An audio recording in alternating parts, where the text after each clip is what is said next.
Hello mga bossing! Welcome back to my channel. Kayo po ba mga bossing ko isa sa mga mananaya at nais nyo po mga bossing ko na magwagi ng limpak na salapi. Ngayon po mga bossing, masasabi ko lamang, ako pa mga bossing ko yung ilang beses na nakatama ng 5 numero lamang. Totoo niya, hindi pa ako nakaka-jackpot. Pero syempre, sa akin ang unang tanong nyo kung ako'y nakatama na. Nakatama ako, panay 5 numero. Pero pag pinagsama-sama mo, pwede ka na magsimula ng negosyo mga bossing. Ngayon po mga bossing, subukan nyo po ito.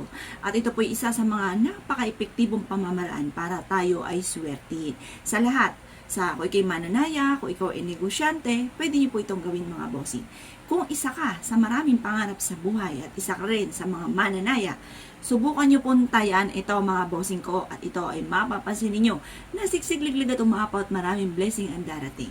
Kung isa ka sa mga mahilig sa mga pagtaya-taya at negosyante, business mind